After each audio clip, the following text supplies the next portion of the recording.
Shalom, selamat malam Bapak Ibu Saudara yang dikasihi Tuhan, Jemaat Mezbah Doa dimanapun berada malam hari ini. Yuk mari kita sama-sama mempersiapkan hati kita, pikiran kita, jiwa kita untuk kita boleh datang pada Tuhan. Kita mau sembah Tuhan lebih lagi. Mungkin selama satu hari kita sudah beraktivitas, kita kembali datang di Mezbah Doa di malam hari ini. Biar Tuhan menyegarkan setiap jiwa kita. Mari sama-sama datang berdoa. Tuhan Yesus, terima kasih buat malam hari ini. Kami datang bersyukur kepada Tuhan untuk setiap kebaikan Tuhan, penyertaan, pertolongan, perlindungan Tuhan. Bahkan tuntunan Tuhan yang selalu nyata di dalam hidup kami. Malam hari ini Tuhan, kami ingin Tuhan memeluk setiap kami, mendatangi setiap kami. Kami haus, kami rindu akan Tuhan. Kami percaya Tuhan lebih lagi rindu dengan kami. Tuhan rindu memberkati setiap kami, melawat setiap kami. Biar Roh Kudus malam hari ini lingkupi setiap kami, bahkan dekap setiap kami, peluk kami Tuhan. Kami rindu Tuhan berjumpa secara pribadi dengan Engkau. Terima kasih Tuhan Yesus. Terima kasih. Kami mau lebih lagi bersyukur dan tenggelam di dalam kasih Tuhan malam ini. Yesus, Engkaulah sumber kekuatan kami, Engkaulah sumber pengharapan kami, Engkaulah sumber damai sejahtera di hati kami Tuhan. Tidak ada yang lain selain di dalam hadirat-Mu. Tempat yang paling indah yang kami rasakan, yang kami nikmati adalah saat kami bersama dengan Engkau, menikmati hadirat-Mu Tuhan. Di dalam hadirat-Mu ada kekuatan yang baru. Terima kasih, terima kasih, terima kasih. Kami mau sembah Engkau, kami mau bernyanyi sampai jiwa kami percaya, sampai hati kami mendengar bahwa lagu pengharapan kami hanya di dalam Engkau saja Tuhan. Hanya Engkau yang sanggup memulihkan, menyembuhkan. Terima kasih Tuhan. Mari saudara sama-sama datang pada Tuhan. Bawa hatimu, bawa ucapan syukurmu, pujian penyembahanmu. Yes. Haleluya, sembah Engkau Tuhan. Kami mau menyanyikan tentang Engkau malam ini. Hanya Yesus, hanya Yesus, sumber pengharapan kami. Ku kan bernyanyi sampai jiwaku percaya, sampai hatiku mendengar, sampai hatiku mendengar lagu pengharapan, lagu pengharapan. Ku tahu Engkau sanggup, ku tahu Kau sanggup. Aku tak pernah sendiri, aku tak pernah sendiri. Selalu baik Kau di hidupku, selalu baik Kau di hidupku. Bahkan di dalam api pun, bahkan di dalam apiku, ku kan menyembah, ku kan yuk mari datang dengan segenap hatimu. Ku kan bernyanyi, ku kan bernyanyi sampai jiwaku percaya, sampai hatiku mendengar, mendengar lagu pengharapan, lagu pengharapan. Ku tahu Kau sanggup, Ku tahu kau sanggup. Aku tak pernah sendiri. Aku tak pernah sendiri. Selalu baik kau di hidup. Yes, amin. Bahkan di dalam apiku, bukan menyembahmu, bukan menyembahmu, bukan bernyanyi, bukan bernyanyi, sampai jiwaku percaya, sampai hatiku mendengar lagu pengharapan, lagu pengharapan. Ku tahu engkau sanggup, ku tahu kau sanggup, dan aku tak pernah sendiri. Selalu baik kau di hidupku, bahkan di dalam apiku, tetap menyembahmu. Saudara, apapun yang kau alami malam hari ini, apapun situasi kondisi yang sedang kau alami saat ini, yuk mari datang sama Tuhan. Mari menaikkan pujianmu sampai jiwa percaya, sampai hatimu mendengar. Ada sebuah lagu pengharapan, pengharapan yang pasti, pengharapan yang tidak pernah mengecewakan, hanya di dalam Yesus saja. Tahuilah bahwa engkau tak pernah sendiri, selalu ada Tuhan di dalam hidupmu. Dia selalu menuntun langkahmu, selalu membimbing langkahmu. Percayalah bahwa Tuhan tidak pernah sedetik pun tinggalkan kita. Yes, kasih-Nya selalu nyata atas setiap kita. Setiap hati yang rindu, setiap hati yang hancur, setiap hati yang haus akan Tuhan boleh dipuaskan malam ini. Mari rasakan kasih Tuhan boleh mengalir, melingkupi setiap kita. Biar kasih-Mu boleh mengalir Tuhan atas setiap kami, umat-Mu yang rindu, yang haus, yang ingin berjumpa dengan Tuhan secara pribadi. Datang sama-sama dengan hati yang mengasihi Tuhan. Yes, yes, hanya Tuhan jawaban setiap permasalahan pergumulan hidup kita. Hanya Engkau Tuhan sumber pengharapan kami, Engkau sumber kekuatan kami Tuhan, sumber sukacita di hati kami hanya Engkau Yesus. Terima kasih Tuhan.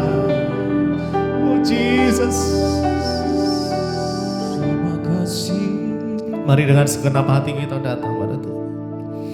Ku kan bernyanyi sampai jiwaku percaya,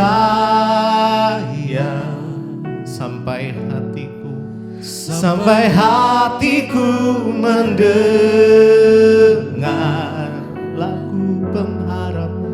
lagu pengharapan. Dengan imanmu, ku tahu kau sanggup. Aku tak pernah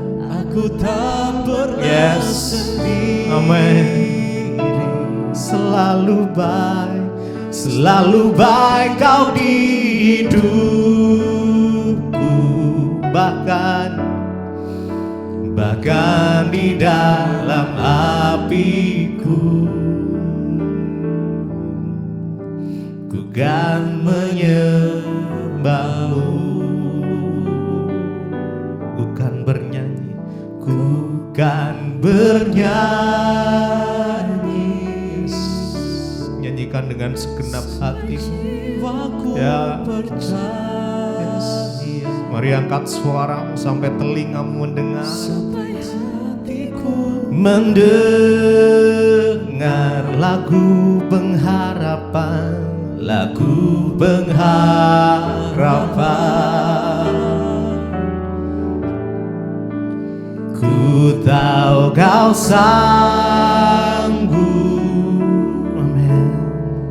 Aku tak pernah sendiri, selalu baik kau di hidupku, bahkan di dalam apiku. Ku kan menyembahmu. Selama kami hidup, apapun musim yang kami lewati, yang kami lalui, kami percaya Tuhan, Kau Tuhan yang sanggup memulihkan. Kau Tuhan yang besar, yang sanggup melakukan segala hal yang mustahil sekalipun bagi kami. Bagi Tuhan tidak ada yang mustahil. Mungkin malam ini doamu belum dijawab sama Tuhan, atau kau masih di dalam satu pergumulan. Tetap percaya pada Tuhan, tetap berserah pada Tuhan, tetap berdoa, tetap miliki iman yang sama. Makasih Tuhan, kami serahkan hidup kami di tangan-Mu. Ku serukan kebesaran-Mu, masa depanku terjaga di tangan-Mu. Yes, amin.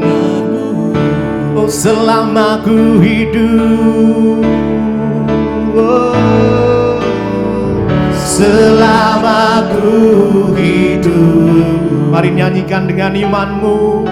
Apapun musimku, ku percaya kebesaran-Mu. Amin. Kekuatanku di dalam-Mu, kekuatanku di dalam-Mu. Ku serahkan hidupku.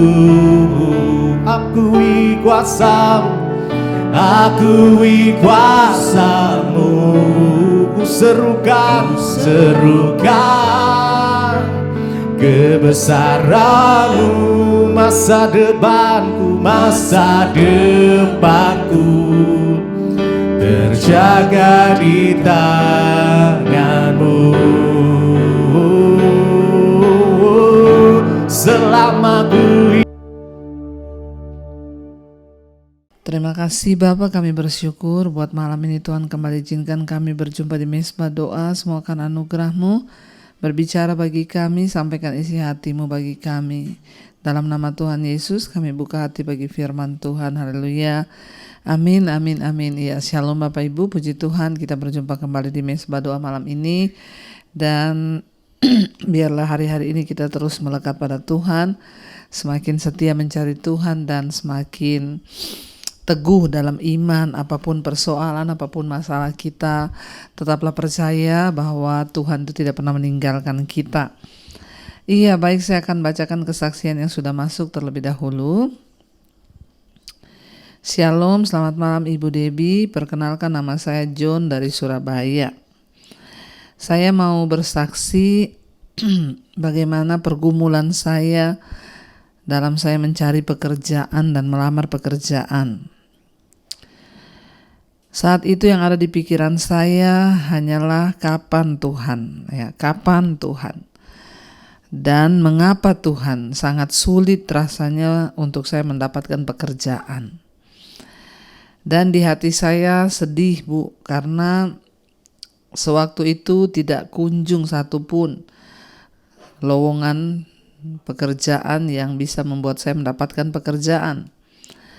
Tapi satu hal yang saya terus imani dan saya percaya, saya bilang bahwa Tuhan itu turut bekerja untuk mendatangkan kebaikan bagi mereka yang mengasihi Dia. Dan masa depan sungguh ada, harapan tidak akan pernah hilang di dalam Tuhan. Itu yang saya perkatakan dan itu yang saya imani terus. Amin ya.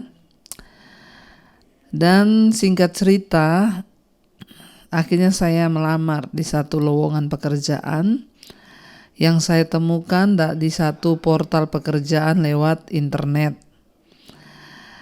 Dan saya akhirnya mencoba melamar ya pekerjaan dengan spesialisasi bahasa Inggris. Awalnya saya ragu-ragu untuk melamar, tetapi ada suara di hati saya yang mendorong saya untuk masuk melamar di pekerjaan itu. Nggak lama kemudian saya dihubungi untuk interview ya, dan juga untuk psikotes. Saya berdoa dalam nama Tuhan Yesus, saya mengerjakan semuanya dengan tetap berharap dan percaya bahwa Tuhan yang akan menuntun saya. Akhirnya selang 2 hari kemudian saya dapat panggilan untuk interview dengan atasan dari perusahaan itu. Awalnya saya juga ragu-ragu karena ya interviewnya itu full berbahasa Inggris. Namun saya berdoa dan saya berserah sepenuhnya kepada Tuhan. Saya percaya bagi Tuhan tidak ada perkara yang mustahil. Dan tidak lama kemudian saya diberitahu bahwa hasilnya adalah saya diterima, lulus, dan saya sangat-sangat senang, Bu. Saya sangat berterima kasih kepada Tuhan karena saya percaya semua ini hanya karena anugerah Tuhan. Dengan penuh hikmat dan rasa takut akan Tuhan, akhirnya saya menandatangani kontrak kerja yang diberikan. Melalui pekerjaan ini saya berharap dapat menunjukkan kasih Kristus bagi sesama dan tidak menjadi batu sandungan bagi orang lain. Demikianlah kesaksian yang bisa saya sampaikan, Ibu. Mohon maaf jika terlalu panjang. Semoga Tuhan memberkati Ibu Debbie dan keluarga, juga seluruh tim Mesbah Doa, Mesbah Syukur, semakin diberkati dalam pelayanan, diberi kesehatan, dan semakin menginspirasi jiwa-jiwa untuk lebih dekat lagi kepada Tuhan. Amin, amin, amin. Wow, puji Tuhan. Selamat ya buat siapa tadi ini? John dari Surabaya. Memang Bapak Ibu hari-hari ini mencari pekerjaan tidaklah mudah ya, karena mengingat semua keadaannya lagi seperti ini. Namun benar kesaksian malam ini ya, John berharap terus berdoa. Lalu dia lihat sebuah lowongan pekerjaan dari internet dan dia mencoba melamar. Akhirnya lulus tes pertama, tes kedua, sampai wawancara dengan atasan ya, dan akhirnya diterima bekerja. Yang luar biasa yang saya baca dari kesaksian ini adalah dia berkata begini terakhir, dan puji Tuhan Ibu ini ya, dengan penuh hikmat dan rasa takut akan Tuhan, saya menandatangani kontrak kerja yang diberikan, dan saya rindu melalui pekerjaan saya ini, saya boleh menunjukkan kasih Kristus dan tidak menjadi batu sandungan di tempat saya bekerja. Wow, amin, amin, amin. Saya percaya kalau kerinduan kita hatinya seperti itu untuk menjadi berkat dalam pekerjaan, tidak menyanyiakan kesempatan, bahkan tidak menjadi batu sandungan, maka Tuhan pasti memberkati. Ya, doa kita semua biarlah John terus menjadi berkat di tempat kerja yang baru, bahkan lewat berkat Tuhan ya, boleh juga menjadi kemuliaan bagi nama Tuhan. Luar biasa. Terima kasih kesaksiannya. Bagi saudara yang mungkin hari-hari ini sedang mencari pekerjaan, ya Anda melihat kesaksian malam ini, tetaplah percaya dan jangan pernah berhenti berharap dan mengimani setiap firman Tuhan. Tuhan memberkati ya John, Jemaat Setia Mesbah Doa dan Mesbah Syukur. Baik saudara, kita akan lanjutkan pembacaan firman Tuhan hari ini. Kita sudah di Pengkhotbah pasal 10. Judul perikopnya akibat-akibat kebodohan. Ya, Pengkhotbah 10 ayat yang pertama, lalat yang mati menyebabkan urapan dari pembuat urapan berbau busuk. Demikian juga sedikit kebodohan ya lebih berpengaruh daripada hikmat dan kehormatan. Ya, ayat ini berkata lalat yang mati itu ya menyebabkan urapan dari pembuat urapan berbau busuk. Demikian juga sedikit kebodohan lebih berpengaruh daripada hikmat dan kehormatan. Ya, kita ambil contoh, pengkhotbah ini berkata kalau ada lalat mati, maka ya Contoh paling simpel aja, lalat mati di satu makanan, maka itu akan mengkamirkan semua makanan itu, saudara. Demikian juga kata pengkhotbah, walaupun hanya sedikit kebodohan, ya itu bisa berpengaruh ya besar pada hikmat dan juga kehormatan. Jangan berkata itu hanya kebodohan kecil kok, itu hanya dosa kecil kok. Itu akan bisa berpengaruh ya pada sesuatu yang besar di hidup kita. Makanya ya jangan pelihara kebodohan, tapi mari buang segala kebodohan dan kita berusaha hidup mengikuti ajaran hikmat, takut akan Tuhan. Ayat 2 dikatakan hati orang berhikmat menuju ke kanan, tetapi hati orang bodoh menuju ke kiri. Ya, hati orang berhikmat menuju ke kanan, tapi hati orang bodoh itu ke kiri. Artinya apa, saudara? Selalu kanan itu diidentikan dengan sesuatu yang positif, tapi kiri itu sesuatu yang negatif. Makanya kalau kita menjadi orang berhikmat, jalan kita itu akan berjalan pada hal-hal yang positif, sementara orang bodoh itu berjalan pada hal-hal negatif. Ayat 3 juga kalau ia berjalan di lorong orang bodoh itu tumpul pikirannya dan ia berkata kepada setiap orang, orang itu bodoh. Ya. Orang bodoh itu kalau berjalan ya itu tumpul pikirannya. Dia tumpul pikirannya padahal dia bodoh, tapi dia berkata bahwa orang lain bodoh.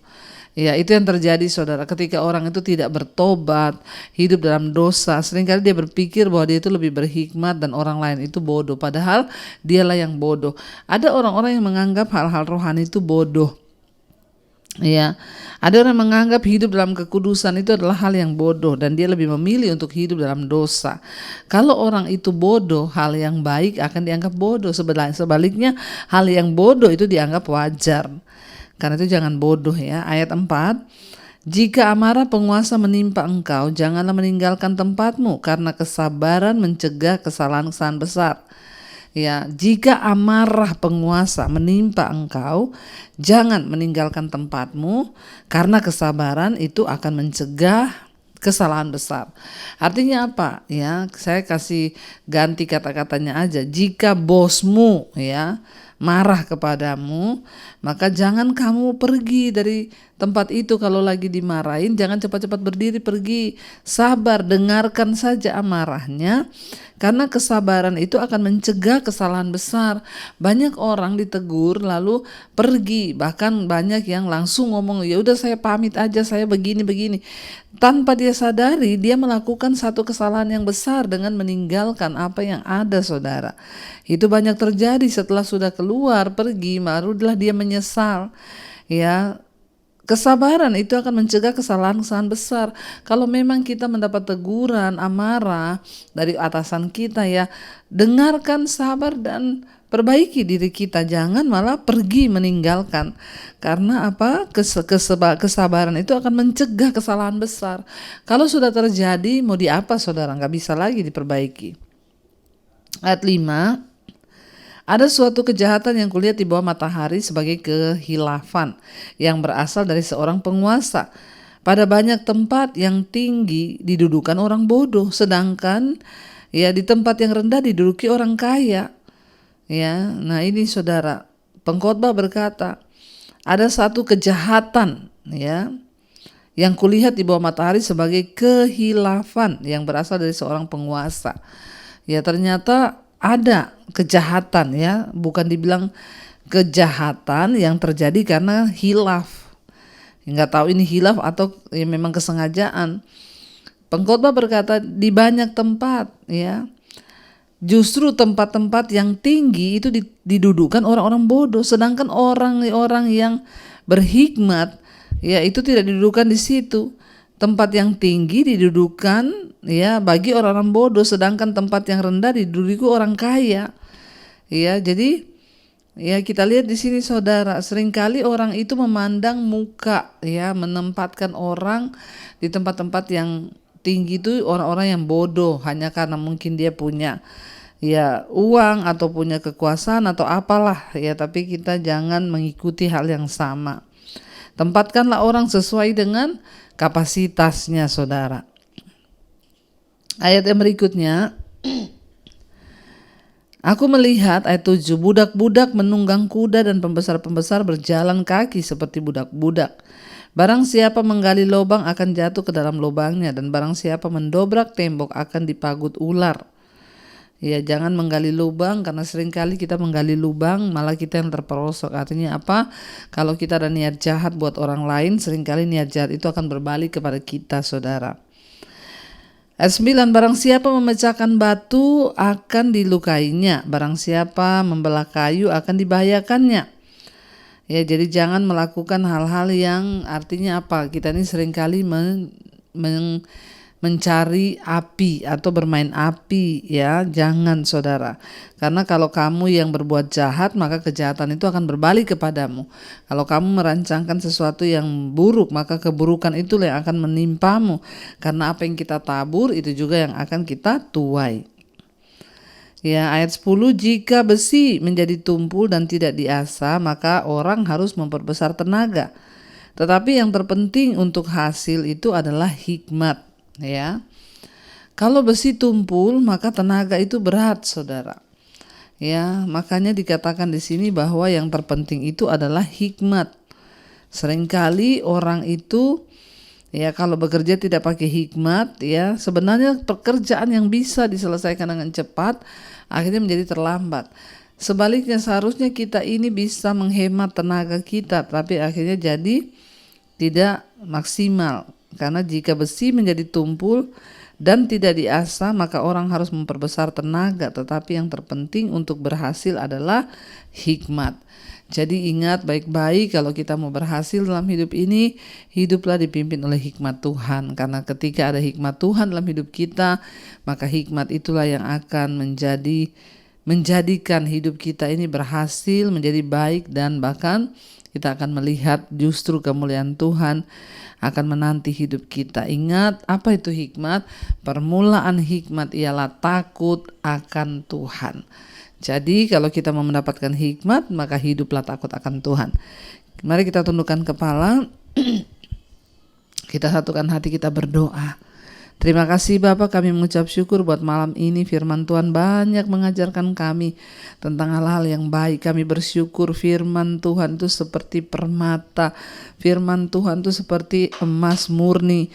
Firman Tuhan itu seperti harta karun yang kami dapatkan, yang sanggup Tuhan untuk memperbaharui hidup kami, yang sanggup mengubah langkah kaki kami, yang sanggup membuka wawasan kami, bahkan yang sanggup mengubah keadaan kami.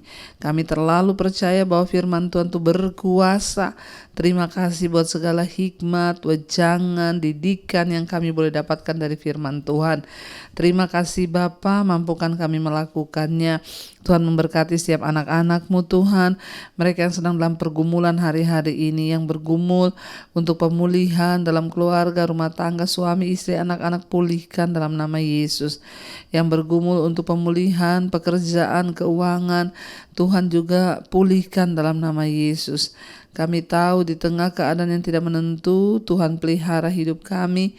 Berkati setiap anak-anak-Mu, mereka yang terus Tuhan mencari wajah-Mu. Anugerah Tuhan turun melimpah, dan kami boleh menjadi orang-orang yang sungguh-sungguh hidup dan memuliakan nama Tuhan. Berkati setiap mereka yang mengalami masalah dalam keuangan, kesulitan, terlilit hutang piutang. Tuhan turut bekerja ketika kami berserah. Engkau bukakan pintu-pintu, Tuhan, tidak ada perkara yang mustahil. Tuhan juga memberkati setiap mereka yang mencari pekerjaan, mungkin yang ingin menjual aset. Tuhan pertemukan dengan yang terbaik.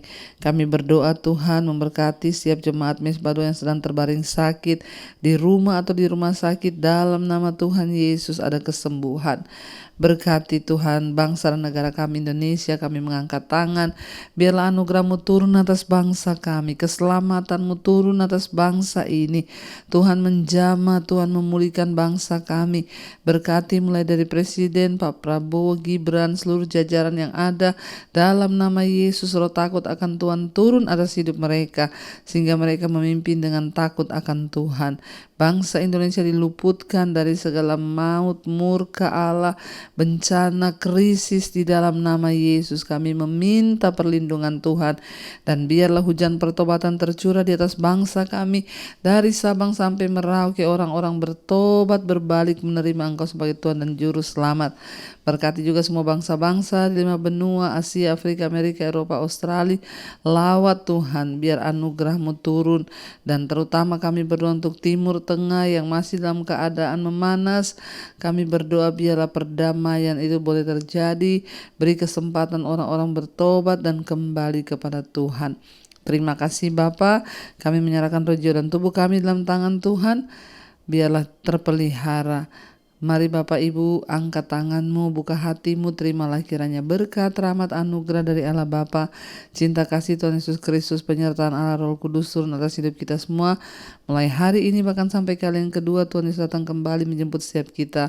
Nama kita tercatat di dalam kitab kehidupan. Dalam nama Tuhan Yesus yang percaya diberkati Tuhan, katakan bersama, amin, amin, amin. Tuhan Yesus memberkati, dan jangan lupa besok hadiri Mesbah Doa Onsite ulang tahun di Citycon. Tuhan Yesus memberkati, alami lawatan Tuhan. Shalom.